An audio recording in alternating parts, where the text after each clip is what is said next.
So over the last couple of years, the energy situation has been the central discussion point among the industry as well, because the cost of power has been going up.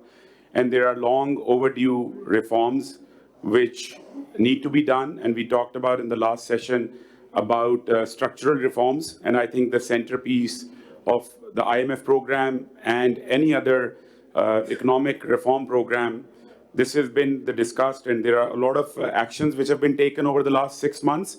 And I think our guest has been in the middle of that action, and we would like to know more about how the future will look like and how these reforms will result into a sustainable, reliable, and affordable power for industry so that we can continue our economic growth.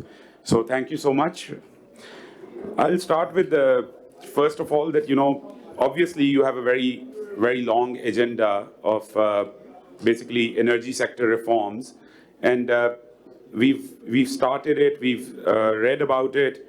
I think if you could highlight that, what are we doing for the grid stability, which is now concerning people in terms of the captive power decision has come. And I think the biggest concern is that are you going to do the grid modernity and availability of grid? And if you could just start off with the entire agenda of your reform and how are you going about it? Thank you so much, Kamran. It's a great pleasure and honor for me to have been invited by the BBC this afternoon. And thank you so much for being a part of the conversation. I think we keep learning a lot from industrial leaders like yourself, and whatever the past 9-10 months of a learning curve that I've personally gone through.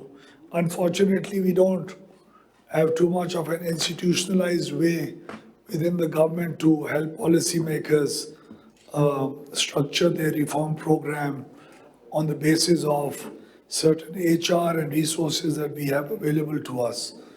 So the first and the most important part of the reform that I give first priority to is the institutionalization of the reform process itself. And it's an ever-evolving one.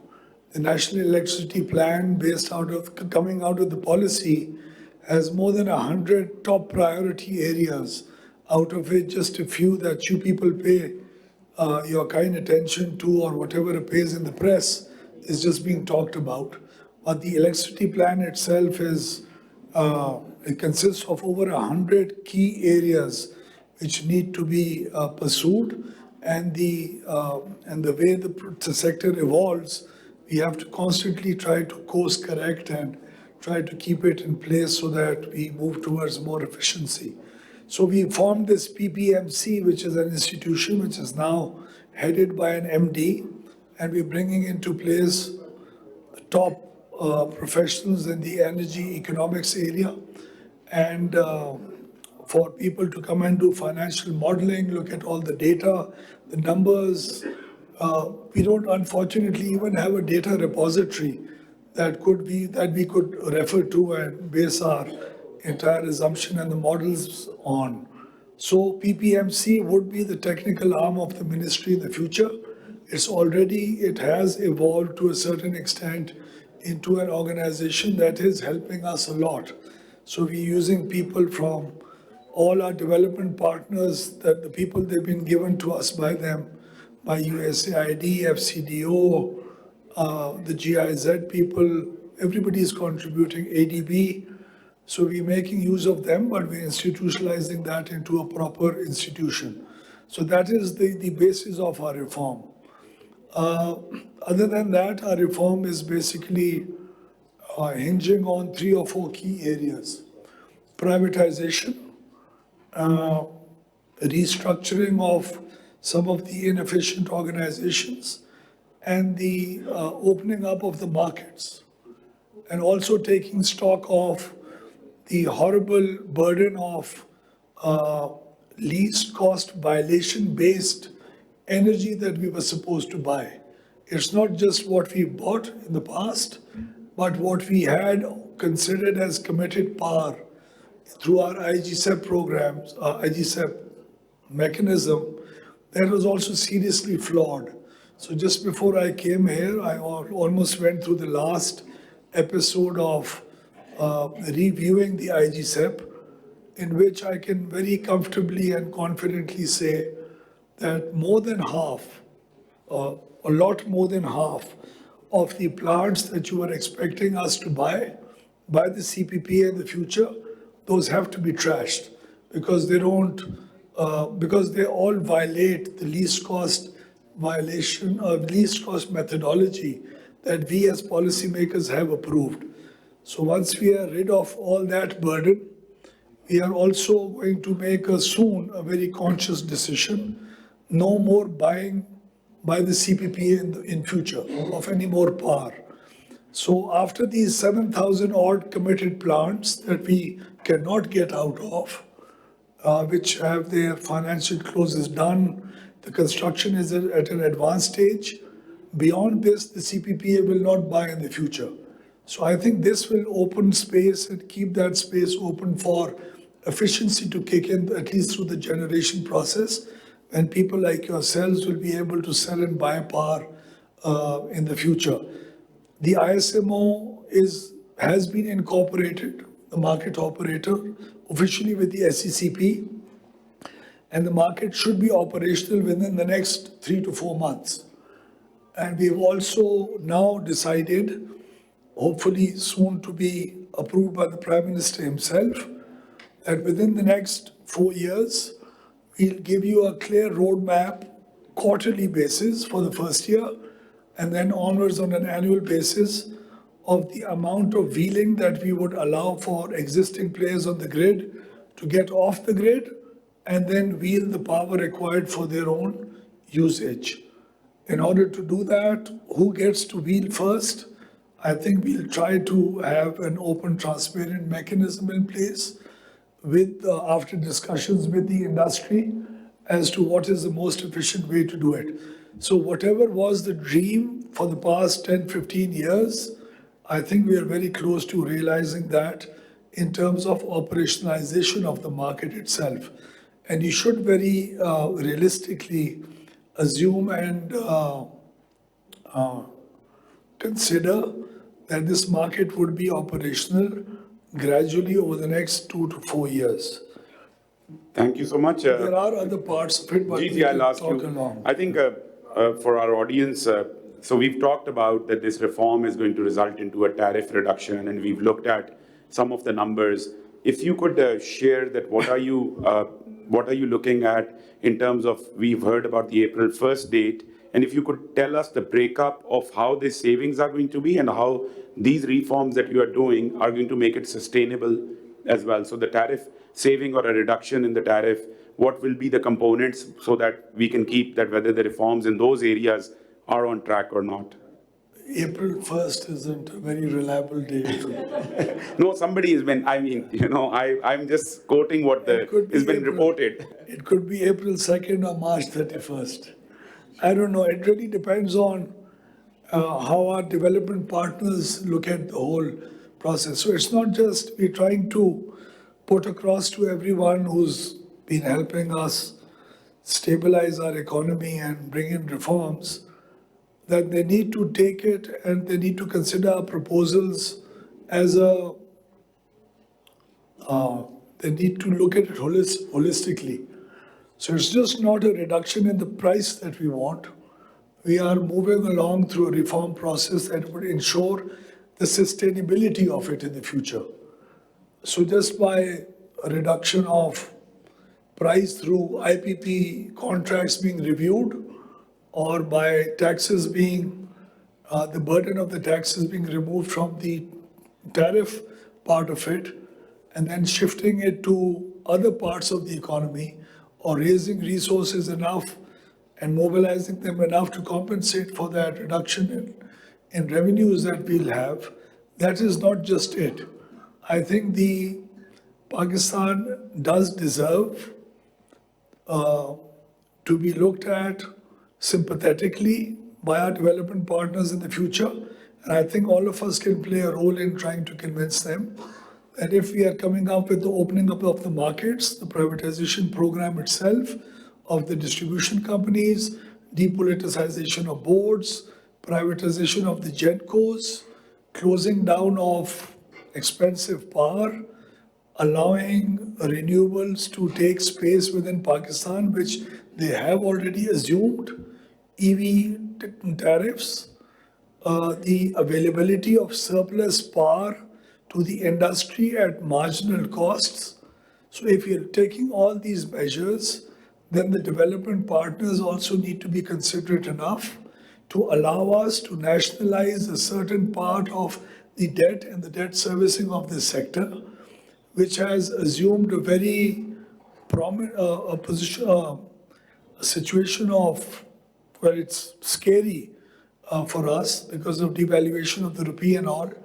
And the tariff structure itself cannot sustain that. We can't be regionally competitive. So what we are looking at is usme nationalization of the debt itself to a certain extent, reducing the taxes, and also reviewing of the contracts of the government-owned plants, the nuclear power plants, the IPPs, all this in total, and the trying our efforts to get rid of the circular debt. I think the interest rates today do merit a certain strategy that we have already evolved, and we are going to talk to people within our economy to try to see if we could also have a clear way forward for the to clear off our circular debt of the power sector. Thank you so much. I mean, you've talked about a lot of planning and I think things that you were not in the past. Just to highlight that when we were talking about the energy shortage in 2008 to 2013-14, there was a big conversation about import reliance because the furnace oil plants were run by the imported fuel, and we put up a lot of power, and a lot of it was on the foreign debt, which you just highlighted.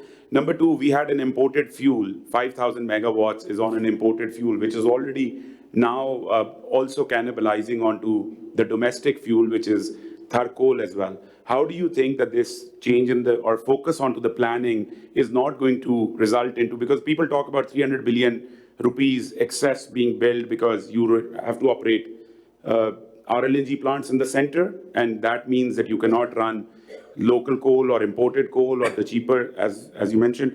How this exercise is going to result into not a repeat of it? And I'll just add to it, which is the current conversation, the captive gas pricing has been changed. Don't you think that there should have been a grid transition plan and a gradual one so that the people were ready? Because the conversation or the feedback that we hear from the industry is grid is not reliable for the process industry. So while the pricing signal is right, the readiness is not there for people to go to that. So both. Okay, so I'll try to handle the captive power first. You see, when we talk to businesses and when we interact with them, reliability is one of the major factors other than the disparity in price on the on-grid, for the on-grid people and the captive guys. Now, the reliability part, we've already drafted service level agreements for the first time. We've shared those with Karachi Electric and all the discos owned by the government. Those should be shared with the industry stakeholders very soon. I'm sure they would have shared them with you. I don't know if they have or not. They should by now. So there have to be service level agreements put in place for the reliability factor to actually kick in. And this is international standards. So in the past month and a half, we've done an exercise, gone through an exercise where we would be ready to now, with your approval, because both parties need to agree, to refine these SLAs and to put them in place in effect as of yesterday. So the priority has been given. And if they haven't reached out to you people, they would do that in the next couple of days. The other step that we took recently when a case of the special economic zones came up, for Rashaka especially, so we didn't want it to be a one-off thing and for just one zone. So I did propose to the Prime Minister and he kindly approved that all industrial estates in the country, and all special or non-special economic zones within their own limits could now operate and run the distribution system themselves. So we would give them electricity at one point and then no XCNs or chief engineers or SCs to deal with. So you want to enhance your load, you want to add on new connections. The management of the industrial estate would be fully empowered to do that, and we would give them a certain margin to maintain and operate that part of the system within them. So this would hopefully get it much more, or get it to be a lot easier for the industry to operate. The captive power plants, yes. Well, to be fair, I think the captive gas power plant users have had a fair enough idea. And we've been writing to them from our ministry for the past 7-8 months now. But people did not respond. I think the reduction of the removal of disparity in price itself and the structure, along with the reliability issues that we are responsible to do, I think both these might encourage them to and make them more comfortable to make this transition. We do realize that some of them are not prepared, the discos are not prepared, some might take 6 months. We have an entire list of how many could go onto the grid in how long a period. So I think the discos would try their best to assist the industry so that there isn't any negative on that. Thank you so much. Forgot The first one was that, again, the same thing, the planning that, we still rely on to the imported fuel, the RLNG. Imported fuel का मैं आपको बता दूं. You see, if we continue with imported coal, the dispatch factor of the imported plants on imported coal is not going to be there. The way we're looking at IGCEP, if they remain on imported coal, and if they continue to be dispatched according to the merit order, even if the transmission constraints are removed, even if Rahim Khan Bhattiari is done, reactive power in Sindh is done, even if Ghazi Barota Faisalabad is done, even if the battery storage for wind is done, but all these 4 projects are expected to be, and we are following strict timelines, to be completed by the end of 27. Even if they are done, and if you do consider all the power that's going to come onto the grid, plus the 8,000 odd megawatts in the next 10 years that we are expecting on the distributed solar coming on, even without all that, the dispatch factor for imported coal will be very low. So we've already initiated a study with KE on Jamshoro. We've talked to the Chinese about it. They're relying more on the results of this bankable document that comes out of the KE Jamshoro study. And then the Chinese have agreed to talk to us on the basis of that for conversion of imported coal for the rest of the 3 plants. So we are initiating with the Jamshoro part. It's going to cost us some money to do the study. They wanted us to do it in any case. We said, unless I have a bankable document with me, can't expect Jamshoro to plunge into coal conversion without that. So by June, we had a stock taking meeting this morning, and by June this year, we should have a clear idea of what the economics of conversion would be on Jamshoro. So don't you think that there is a merit, as you said, that the local coal or the imported coal, which are 3 or at this point in time in South, that we do away with the uniform tariff? Because if there is a cheap power available in the South, maybe that should be encouraged for 3 to 5 years, the timeline that you're offering. So there are different views. We've been discussing those. Number one, and this might be quite exactly related to what you've asked, because आपने एक और angle से पूछा है. You see, uniform tariff in Pakistan, with the discourse privatization happening, is not sustainable. It's not doable. It's not feasible. It's not going to give any incentive to any geographic unit, political, administrative, or economic, or any business is not going to give it any incentive to bring in efficiencies into its operation. So, in my humble opinion, had Karachi Electric, as an example of the only privatized disco, had there not been uniform tariff for their recovery percentages, reduction in losses, would have been much better than what it is now. So the Q block sustaining through tariff differential subsidy an environment which is not sustainable anymore because of the high cost of it is a non-starter. So we've already tasked some people at the ministry and at the PPMC, and this is the kind of work we're now doing at PPMC. We are creating a working paper and an initial dialogue process through which we are going to engage with all the political stakeholders to open debate on non-uniform tariffs to kick into Pakistan over the next, let there be a transition period of 1, 2, 3 years. But to sustain a uniform tariff environment beyond the privatization process stage will not be possible.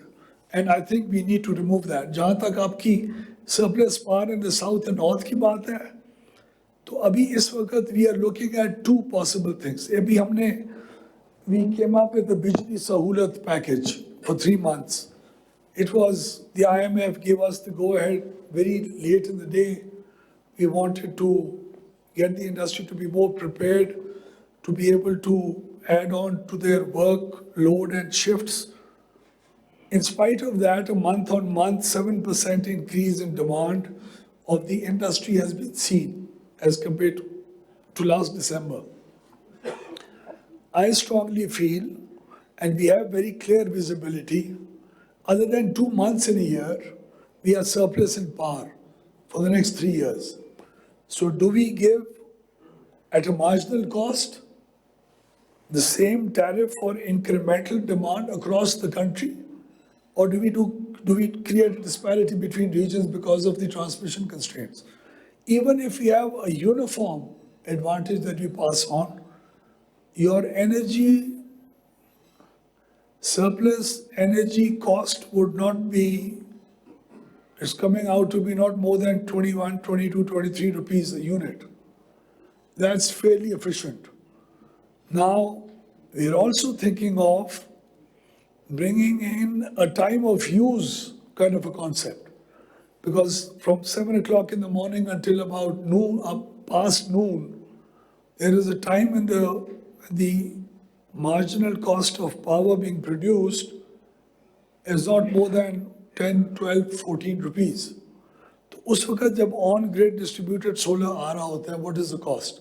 So we're looking at all ways possible, like energy companies. I was giving this example to the charge d'affaires of the US Embassy, who was kind enough to come and visit us this morning. I was giving her the example of this company called Duke Energy in the US. So they're coming up with all sorts of solutions to get, so the thinking is clear. I am not ready to, as the Minister for Power, keep any surplus power to myself just because people are not ready and the industry is not ready to pay the entire cost of it. So whatever they can afford to pay, whatever the marginal cost is, we'd be much more than happy to share that advantage with everybody for economic growth to happen. No, that's good to know. The only thing that I would expect that, while we are doing all these reforms, the demand has been dwindling, right? So the technology advancement in the solar, it made it affordable for people to renege the grid. You have a net metering challenge. I think we delay our action so much that now people have an incentive, and by the time we do away with the net metering, the battery will become a lot more affordable at a much smaller scale because China is actually now the prices are driving down. Wouldn't it be prudent to actually offer the electricity to the industry so that there is a stable demand? Pakistan suffers from a high peak and a high trough, right? So these days, I'll just give you an example because we operate projects in Thar, which is the cheapest electron. We are operating at a 50% for the last 1 month, right? I mean, that's a power that cannot be dispatched. because there is not enough load in the system. That's 10 to 12,000 megawatts. And in the summers, it goes to 28, 29, which shows that it is mostly the heating and the cooling load rather than the industrial load. So don't you think that there should be some sort of an industrial tariff? You look at the sectors, whichever sector is the most productive to the economy, you look at it, because you need to have demand to solve this excess power situation as well. Otherwise, I think if they renege the grid, we will have a situation in 3 to 5 years when people will look at their own standalone solutions. As just last week, Masdar announced 5 gigawatts solar and 19 gigawatts hour battery storage, 24 hours data centers. So it is not far when we would actually be talking in Pakistan. I could not agree with you more. I think we've got one of the most unhealthy profile of power consumers in the world. I think our steady demand doesn't go beyond 11,000 megawatts. Our peak demand hits about 29,000. Unfortunately, because of lack of energy conservation building codes, lack of investment into conservation of energy, so it's basically heating and the cooling load that we have. So it's the fans and the air conditioners and whatever else. एक तो अभी recently, that was a part of our power division's responsibility. We did ask all the 4 provinces, and I would appreciate if the Pakistan Business Council also encourages different policymakers to adopt the building code so that going into the future, we have more efficient structures being invested into rather than energy inefficient ones that raise the peak to a point which is absolutely not sustainable.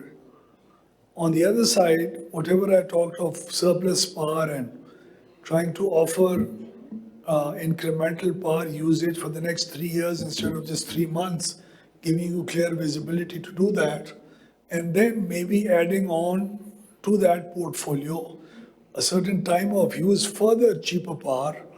I think, say, for instance, just as an example, if we offer the industry 8 hours of power during the daylight hours, which is at 15 rupees per unit, just off the cuff figures, not committing. We won't hold you to it. We won't hold you to it, but we would like some initiative. No, I'm not even saying it for the media consumption for them to be kind enough to give me some headlines for a day or two. So this is just an internal discussion. So suppose the industry is offered 10, 12, 14 rupees of power for those 8 hours. Would the industry still rather invest into technologically improving their processes or buy solar power for those few hours to furnish itself? Yes, technological advancements are going to be there. Batteries have to kick into the system. We are really concerned about what happens when the distributed solar systems start pumping in power on the basis of the battery storage they do in the off-peak or in the daylight hours. What happens then? Aapko pata hai, right now, the preparedness of your grid is such, unfortunately, or abhi we're about to come up with regulations. Ek to the solar net metering regulations have to change. हो ही नहीं सकता कि we can sustain the same cost of buying power from distributed solar the way we are, number one. Dusra, we don't even know what the on-grid non-net metered. There is one on-grid non-net metered and there's an on-grid net metered power that has serious implications onto the grid. Unfortunately, in our regulations today, we don't even know what that power is doing onto our feeders, what the inconsistency of signals and whatever they call it are doing to the grid. So abhi hum wo regulations bhi leke aa rahe hain, and distributed solar will play an important role. And we are not just talking of incremental power for the industry. For the existing industry, for the brownfield, yes, incremental has to be the way forward, just to make sure that there's no disparity between the newcomers and the old guys and everybody. But for greenfield projects, data centers, artificial intelligence-based processes that are required, aluminum smelting plants for such greenfield industry, yes, they could be also included to have marginal rated prices for power, even for greenfield projects. I am convinced, and I perfectly realize and appreciate the fact, sir, what you're saying, that the industrial demand has to go up. There is no other way. And then once this surplus demand has been taken up, let the market forces be the most efficient ones to determine what comes in what part of the country and what gets added on according to whatever the transmission capacity and capabilities are. Just the last question before I open up. I think we've talked about privatization, and I've referred to it, the 1992 power plan, where the distribution companies were supposed to privatize before the generation came onto the grid.